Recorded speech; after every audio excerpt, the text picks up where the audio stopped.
தஞ்சாவூர் மாவட்டம் கும்பகோணத்தில் தேநீர் கடையில் தடை செய்யப்பட்ட போதைப் பொருட்களை உணவு பாதுகாப்புத்துறையினர் பறிமுதல் செய்தனர். மேலும் கடையின் உரிமையாளரை காவல்துறையினர் விசாரணை மேற்கொண்டு வருகின்றனர்.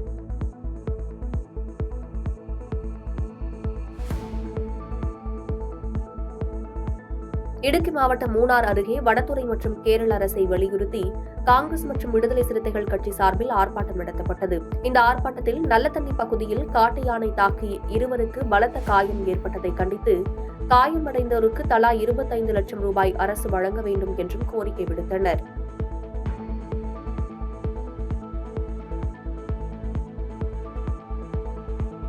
தேனி மாவட்டம் சமதர்மபுரத்தில் வீட்டின் உரிமையாளரிடம் வாடகைக்கு குடியிருப்பவர் வாடகை தர அவகாசம் கேட்டுள்ளார்.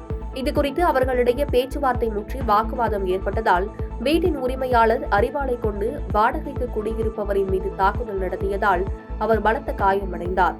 இதனைத் தொடர்ந்து அரிவாளால் வெட்டி கொலை முயற்சியில் ஈடுபட்ட வீட்டின் உரிமையாளருக்கு தேனி நீதிமன்றம் ஆயுள் தண்டனை வழங்கி தீர்ப்பளித்தது.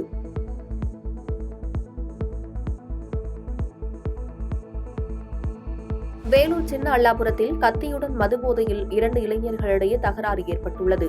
மேலும் இதனைத் தொடர்ந்து இச்சம்பவத்தில் ஈடுபட்ட ஜாஃபர், இம்தியாஸ் ஆகிய இருவரையும் போலீசார் கைது செய்து விசாரணை மேற்கொண்டனர். இந்நிலையில் மக்கள் நடமாட்டம் உள்ள பகுதியில் இருவர் கத்தியுடன் தாக்குதலில் ஈடுபட்ட சம்பவம் பொதுமக்களிடையே அச்சத்தை ஏற்படுத்தியுள்ளது. கடலூர் மாவட்ட காவல்துறையினர் 3 மாவட்டங்களில் கொள்ளை வழக்குகளில் தொடர்புடைய முக்கிய குற்றவாளியான முரளி என்பவரை கைது செய்தனர். மேலும் அவரிடமிருந்த 7 சவரன் தங்க நகைகள் மற்றும் 11 செல்போன்களை பறிமுதல் செய்து அவர் மீது வழக்கு பதிவு செய்து சிறையில் அடைத்தனர்.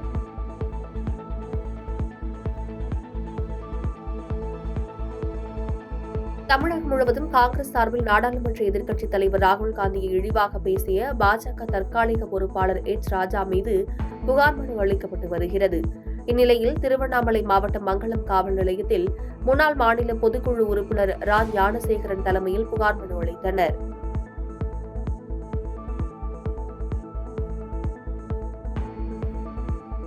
வேலூர் மாவட்டம் குடியாத்தம் அருகே கருத்து வேறுபாடு காரணமாக பிரிந்து வாழும் மனைவி மற்றும் பிள்ளைகளை கணவர் பார்க்க சென்றுள்ளார்.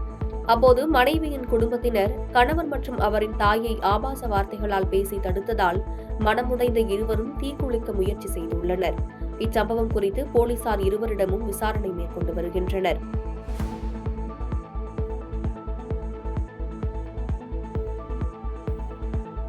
திருப்பூர் மாவட்டம் பல்லடம் வட்டாட்சியர் அலுவலகம் முன்பு லஞ்சம் வாங்கும் அதிகாரிகளை கண்டித்து நூதன முறையில் யாசகம் கேட்கும் போராட்டத்தில் ஈடுபட்டனர். இந்த போராட்டத்தில் ஈடுபட்டவர்கள் லஞ்சம் வாங்கும் அதிகாரிகளுக்கு தர்மம் குறித்த புத்தகம் வாங்கித் தர நுழைவு வாயிலின் முன்பு யாசகம் கேட்கும் போராட்டத்தை நடத்தியதாக தெரிவித்தனர்.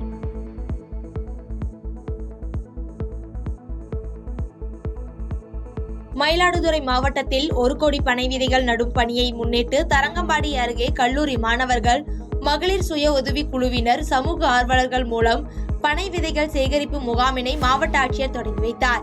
இதில் பேசிய மாவட்ட ஆட்சியர், வருகின்ற 29ஆம் தேதி சுற்றுச்சூழல் மற்றும் காலநிலை மாற்றத்துறை அமைச்சர் சிவா வி. மெய்யநாதன் மாவட்டத்தில் விதை நடும் பணியை தொடங்கி வைக்க உள்ளதாக கூறினார். மயிலாடுதுறை அருகே பட்டா தொடர்பாக மனு கொடுக்க வந்த மக்களை VAO ஒருமையில் பேசி அடிக்க பாய்ந்ததாக சமூக வலைதளங்களில் இது குறித்த காட்சிகள் வைரலானது. இதனைத் தொடர்ந்து வீடியோ எடுத்ததற்கு எதிர்ப்பு தெரிவித்த தன்னை கீழே தள்ளி தாக்கியதாகவும், அரசு பணி செய்ய விடாமல் தடுத்து தாக்கியதாகவும் காவல் நிலையத்தில் VAO புகார் மனு அளித்துள்ளார். புதுக்கோட்டை மாவட்டம் திருமயம் தாலுகா செங்கீரை ஊராட்சியில் ஒரு பகுதியை மட்டும் அருகில் உள்ள ராயபுரம், ஆயங்குடி ஆகிய பகுதிகளில் பிரித்து சேர்ப்பதாக நிர்வாகம் கூறியுள்ளது. இதனைத் தொடர்ந்து வாக்காளர் அட்டை மற்றும் ரேஷன் கார்டு அட்டைகளை ஒப்படைக்க வந்த பொதுமக்களால் பரபரப்பு ஏற்பட்டது. தங்களது ஊராட்சியை வரையறை செய்து பழையபடி ஒப்படைக்க வேண்டும் என செங்கீரை ஊராட்சி 5வது வார்டு உறுப்பினர் சாத்தையா பேட்டியளித்துள்ளார். யாரும் வாங்க மாட்டேன்ட்டாங்க, பேச்சுவார்த்தை தான் நடத்தினாங்க. போலீஸ் தலைமையில, மீடியா தலைமையில முன்னாடி கேட்டுல வச்சுட்டு வந்திருக்கேன் சார். எங்களுக்கான தீர்வு கிடைக்குமான்னு நம்பிக்கையில வச்சுட்டு வந்திருக்கோம் சார். எங்களுக்கு எங்க ஊராட்சியை எங்களுக்கு வரையறை பண்ணி எங்களுக்கு எப்படி அந்த அப்போதைக்கு இருந்துச்சோ அதே மாதிரி எங்க ஊராட்சியை எங்கள்கிட்ட ஒப்படைக்கணும் சார். செங்கீரை ஊராட்சி என் பேர் செங்கீரை சாத்தையா. நான் செங்கீரை ஊராட்சியில் 5வது வார்டு உறுப்பினராக இருக்கேன். IRIL குமரி கடலோர பகுதிகளில் மணவாளக்குறிச்சி ஆலை மூலம் அரிய வகை மண் நல்ல ஒப்பந்தம் போட்டிருப்பதை எதிர்த்தும் இந்த திட்டத்தை கைவிட கேட்டும் இதற்கான கருத்து கேட்பு கூட்டத்தை நிரந்தரமாக ரத்து செய்ய கோரி இறையும் மண்துறை மீனவ கிராமத்தில் மீனவர்கள் பேரணி மற்றும் கண்டன பொதுக்கூட்டம் நடத்தினர். இதில் சிறப்பு விருந்தினராக கூடம்குளம் அணுமின் நிலைய எதிர்ப்பு போராட்ட குழு தலைவர் சுப உதயகுமார் கலந்து கொண்டு செய்தியாளர்களை சந்தித்து பேசினார். கன்னியாகுமரி மாவட்டம் முழுக்க மீனவர்கள் மட்டுமல்ல, உட்பகுதி மக்களும் சேர்ந்து இந்த மணவாளக்குறிச்சி மணல் ஆலை விரிவாக்க திட்டத்தை எதிர்க்கிறோம்.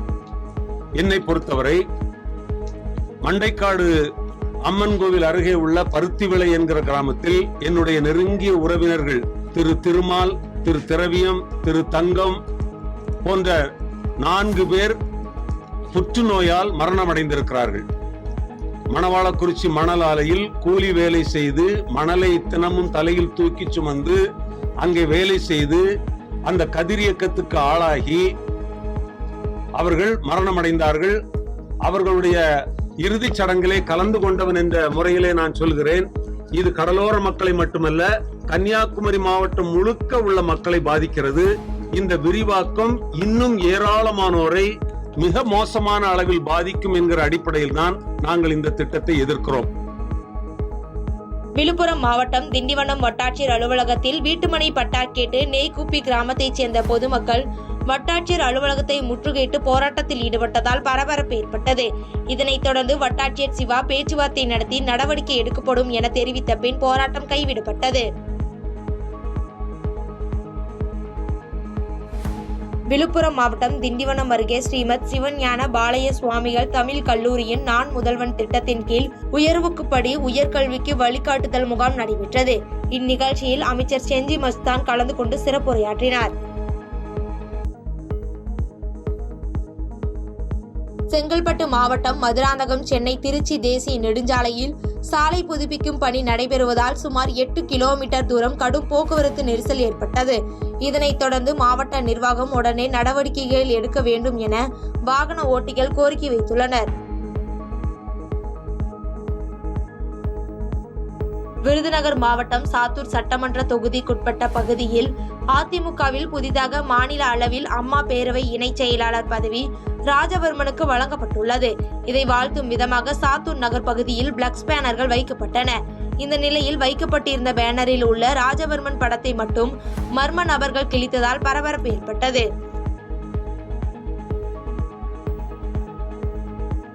விருதுநகர் மாவட்டம் ராஜபாளையம் அருகே சேத்தூர் பகுதியில் CITU ஊரக வளர்ச்சி உள்ளாட்சித்துறை ஊழியர் சங்கம் சார்பில் ஆர்ப்பாட்டம் நடைபெற்றது.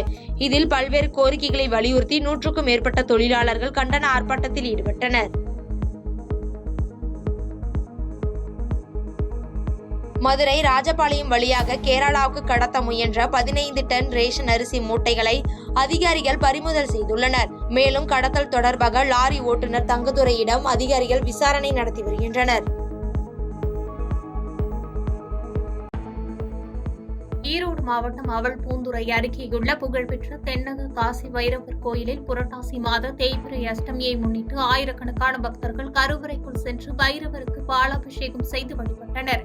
இதில் ஈரோடு, கோவை, சேலம், திருப்பூர் உள்ளிட்ட அண்டை மாவட்டங்களிலிருந்தும் ஏராளமான பக்தர்கள் வந்திருந்ததால் அப்பகுதி முழுவதும் திருவிழா கோலமாக காட்சியளித்தது.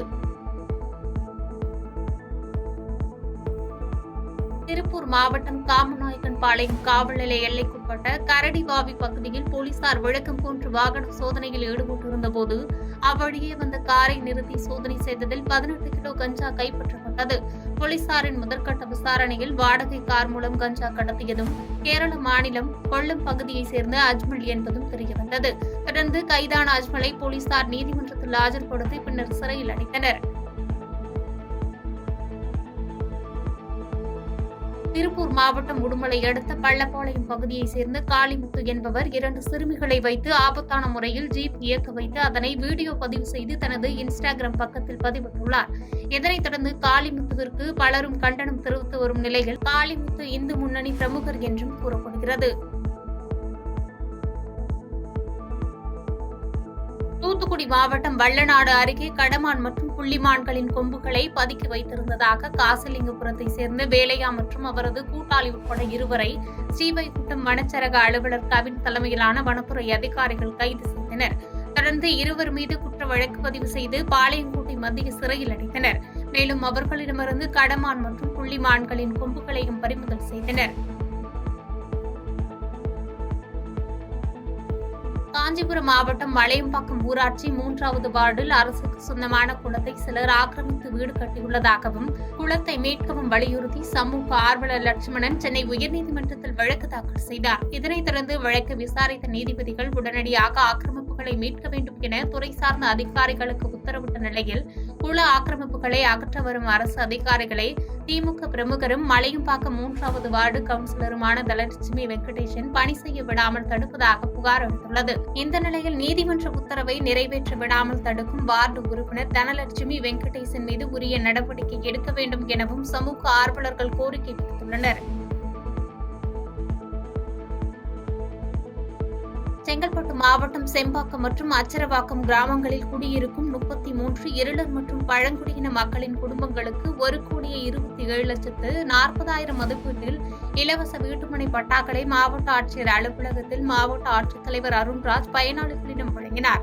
இந்நிகழ்வின் போது செங்கல்பட்டு சார் ஆட்சியர் நாராயண சர்மா, திருப்பூரூர் வட்டாட்சியர் வெங்கட்ரமணன் மற்றும் அரசு அலுவலர்கள் உள்ளிட்டோர் உடனிருந்தனர். சென்னையிலிருந்து தென் மாவட்டங்களுக்கு செல்லும் ஆம்னி பேருந்துகள் மற்றும் கனரக வாகனங்கள் சுமார் 8 கிலோமீட்டர் தூரம் வரை அணிவகுத்து நின்று கடும் போக்குவரத்து நெரிசல் ஏற்பட்டு வாகன ஓட்டிகள் கடுமையாக தவித்து வருகின்றனர். இந்த நிலையில் முறையான போக்குவரத்து வசதி ஏற்படுத்தி தர மாவட்ட நிர்வாகத்திற்கு கோரிக்கை வைத்துள்ளனர். ராணிப்பேட்டை மாவட்டம் பணப்பாக்கம் தொழிற்பூங்காவில் டாடா நிறுவனத்திற்கு அடிக்கல் நாட்ட தமிழக முதலமைச்சர் வருகை புரிந்துள்ளார். இதனை முன்னிட்டு நிகழ்ச்சி முன்னேற்பாடுகள் குறித்து பொதுப்பணித்துறை, நெடுஞ்சாலைகள் மற்றும் துறைமுகங்கள் துறை அமைச்சர் வேலு அப்பகுதியில் ஆய்வு மேற்கொண்டார். நிகழ்ச்சி முன்னேற்பாடுகள் மற்றும் பாதுகாப்பு நடவடிக்கைகள் குறித்து அதிகாரிகளுக்கு ஆலோசனை வழங்கி பார்வையிட்டார். இந்த நிகழ்வின் போது மாவட்ட ஆட்சித்தலைவர் சந்திரகலா உள்ளிட்டோர் உடனிருந்தனர்.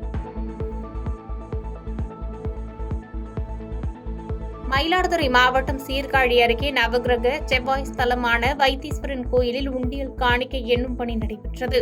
1 மாதத்திற்கு பின் எண்ணப்பட்ட காணிக்கை உண்டிகளில் 30 லட்சம் இந்திய ரூபாய் கிடைக்கப்பெற்றதாகவும் திருக்கோயில் வங்கிக் கணக்கில் சேர்க்கப்பட்டதாகவும் கோயில் நிர்வாகம் சார்பில் தெரிவிக்கப்பட்டுள்ளது.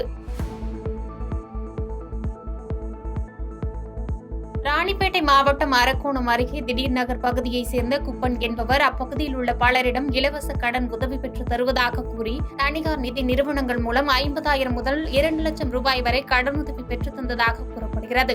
தொடர்ந்து கடன் பெற்றவர்களிடம் 50% பணம் பெற்றுக் கொண்டதாக தெரிகிறது. இதனையடுத்து கடனுதவி அளித்த தனியார் நிதி நிறுவனங்கள் கடன் பெற்றுக் கொண்டவர்களிடம் பணத்தை கேட்டபோது அதிர்ச்சியடைந்த பாதிக்கப்பட்ட பெண்கள் உள்ளிட்டோர் அரக்கோணம் நகர காவல் நிலையத்தில் புகார் அளித்தனர். மேலும் பண மோசடியில் ஈடுபட்ட குப்பன் மீது நடவடிக்கை எடுக்க கோரிக்கை வைத்தனர்.